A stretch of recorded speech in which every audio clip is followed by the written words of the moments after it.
जीवन की असली खुशी किस चीज में है। नमस्कार राधे कृष्णा दोस्तों, मैं एक और नई वीडियो लेकर के आपके सामने हाजिर हुआ हूँ। दर्शक बंधुओं, यह वीडियो हमारे जीवन के लिए इतनी महत्वपूर्ण होने वाली है कि शायद ही आपने इस वीडियो को, इस कहानी को कभी सुना होगा। दर्शक बंधुओं, ये कहानी बड़ी ही प्रेरणादायक है। ये कहानी हमें बड़ी ही सीख देने वाली है। तो निवेदन है कि इस कहानी को छोड़कर न जाएं, वरना आप इस ज्ञान से वंचित ही रह जाएंगे।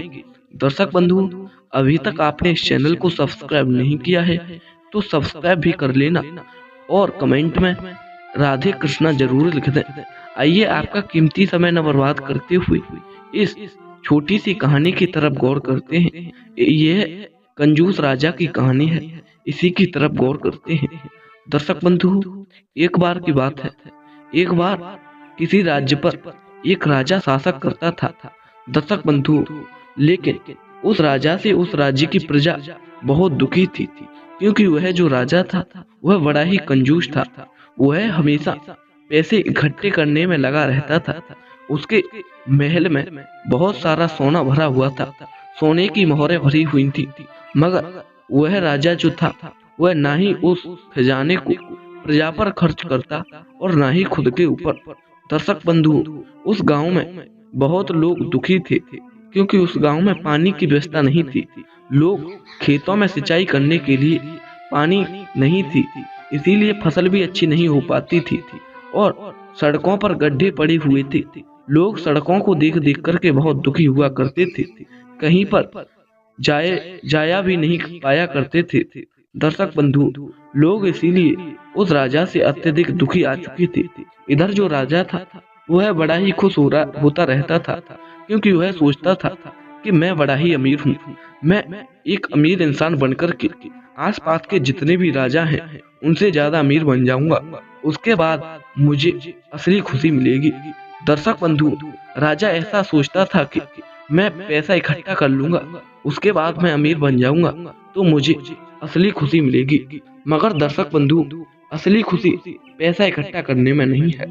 दोस्तों, कुछ दिनों बाद क्या होता है कि उसी गांव में एक साधु जी आया करते थे, जो कि कुछ ही दिनों बाद उस गांव में आए। तो लोगों ने उन साधु को सारी बात बताई। साधु ने उन लोगों से पूछा कि यह इस सड़क में गड्ढे वगैरह कैसे पड़े हुए हैं, आप इतनी अच्छी फसल भी क्यों नहीं कर पा रहे हैं। तब जो राज्य के लोग थे उन्होंने उन साधु को इसका पीछे का कारण बताया। जो साधु जो थे वह तुरंत वहां से उठे और तुरंत जाकर के राजा के महल में पहुंच गए। दोस्तों, राजा के सैनिकों ने पहले तो मना किया अंदर जाने से, मगर जब राजा ने देखा कि एक साधु जी हैं जो कि अंदर आ रहे हैं, तो वह राजा ने तुरंत अपने सैनिकों से आदेश कर दिया कि जाओ और उन साधु को लेकर के आओ।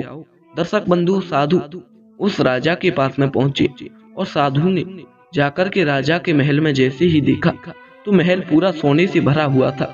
इधर उधर बहुत सोना पड़ा हुआ था, मगर जो साधु थे वह थोड़े क्रोध में भी आए और सोचने लगे कि यह जो राजा है यह कितना कंजूस है, जो कि यह प्रजा के बारे में बिल्कुल नहीं सोच रहा, बल्कि अपने ही बारे में लगा हुआ है। खुद ही सोचता है कि मुझे असली खुशी मिलेगी। दर्शक बंधु, साधु ने तुरंत उस राजा से कहा, हे राजन, मुझे आप मेरे एक प्रश्न का उत्तर दे सकते हैं। जो राजा था उसने कहा, हाँ महाराज, क्यों नहीं, आप जो पूछेंगे उसका उत्तर जरूर मिलेगा।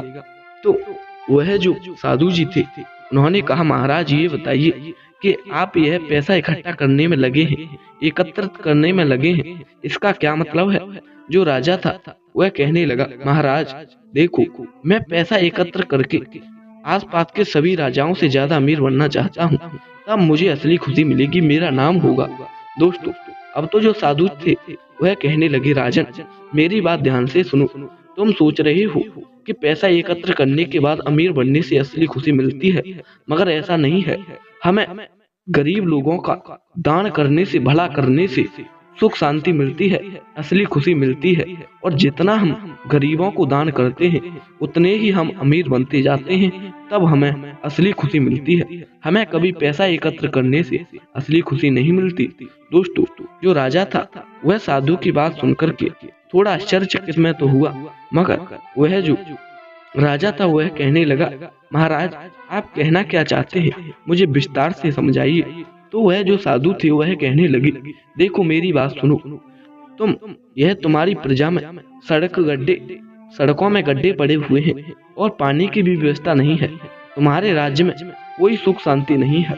तो मैं यह कहना चाहता हूँ कि तुम अपने राज्य में थोड़ा बहुत पैसा खर्च करो, तब तुम्हें असली खुशी मिलेगी। दर्शक बंधु, राजा कहने लगा, नहीं नहीं, मैं ऐसा नहीं कर सकता। वह जो साधु थे उन्होंने कहा, देखो यदि तुम उस प्रजा पर अपना यह पैसा खर्च करोगे फिर तुम्हें असली खुशी नहीं मिली, तो मैं आपको गारंटी देता हूँ, दावा देता हूँ कि मैं शपथ लेता हूँ, मैं इस खजाने को दोगुना कर दूंगा। दर्शक बंधु, पहले तो राजा उस बात के लिए राजी नहीं हुआ कि वह अपना पैसा प्रजा पर खर्च करे, मगर उसके मन में लालच आ गया कि साधु ने कह दिया था कि यदि तुम प्रजा पर पैसा खर्च करोगे उसके बाद तुम्हें सुख शांति नहीं मिली तो मैं तुम्हें डबल खजाना कर दूंगा। दर्शक बंधु, इसी लालच में आकर के राजा ने दूसरे दिन अपने पास में अपने सैनिकों को बुलाया और पूरे गांव की जो कमी थी उस कमी को ठीक करने का निश्चय किया। और तभी सैनिकों ने आकर के बताया कि महाराज, इस गांव में पानी की कमी है। राजा ने तुरंत एक तालाब खुदवा दिया, उसमें से सारे लोग पानी लेने लगे। दोस्तों, जैसे ही राजा ने इतना देखा कि लोग अब खुश हो चुके हैं, तो राजा के मन में एक अलग ही उमंग जगी। राजा को कुछ सुकून मिला। दोस्तों, 1-2 दिन बाद फिर से उसने पता किया कि और इस गांव में क्या दिक्कत है।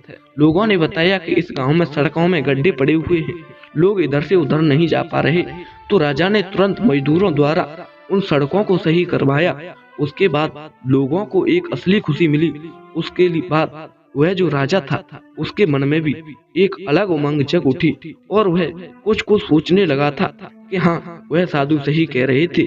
मैं जितना पैसा इकट्ठा कर रहा था मुझे उससे खुशी नहीं मिल रही थी, मगर अब मुझे वो खुशी मिल रही है जो मैं जाहिर नहीं कर सकता। दोस्तों, अब तो कुछ दिनों बाद जो उस गांव में कमी थी, जैसे कि बच्चों के लिए स्कूल नहीं थे, स्कूल खुलवाए और भी अन्य जो भी काम थे वह सारे काम करवाने के बाद में जब महीना बीतने को आया तब राजा के मन में एक बात आई और वह सोचने लगा, शायद वह साधु अच्छी ज्ञान दे रहे थे मुझे कि जीवन की असली खुशी हमें पैसा एकत्र करने में नहीं है, पैसा इकट्ठा करने में नहीं है। जीवन की असली खुशी तो हमें दान करने में है, गरीब लोगों को खाना खिलाने में है, गरीब लोगों की मदद करने में है। जितना हम गरीबों का दान करेंगे, जितना हम गरीब लोगों में दान करेंगे, उतना ही ज्यादा हमारे पास पैसा बढ़ता है, उसके बाद हमें असली खुशी मिलती है। दर्शक बंधुओं, कुछ दिनों बाद राजा के पास में वही साधु आए। अब तो साधु को देख करके राजा ने उन साधु के पैर स्पर्श कर लिए और तुरंत राजा ने कहा, महाराज, अब आपको कुछ कहने की जरूरत नहीं है। हे साधु जी, अब आपको कहने की कुछ जरूरत नहीं है। मैं समझ गया हूँ कि जीवन की असली खुशी पैसा एकत्र करने में नहीं बल्कि गरीबों का दान करने में है।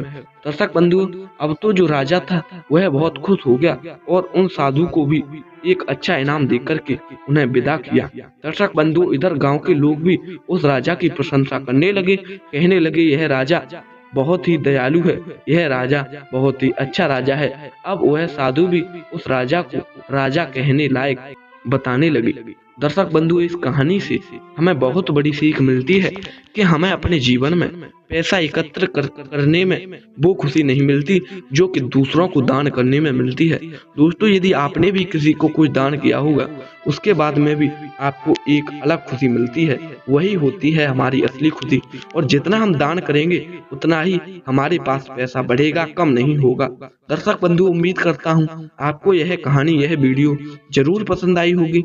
यदि अच्छी लगी है तो चैनल को सब्सक्राइब करना बिल्कुल ना भूलें। कमेंट में अपनी राय जरूर लिखें कि यह वीडियो आपको कैसी लगी। फिर मिलेंगे नई वीडियो के साथ, तब तक के लिए राधे कृष्णा, जय हिंद, जय शिव।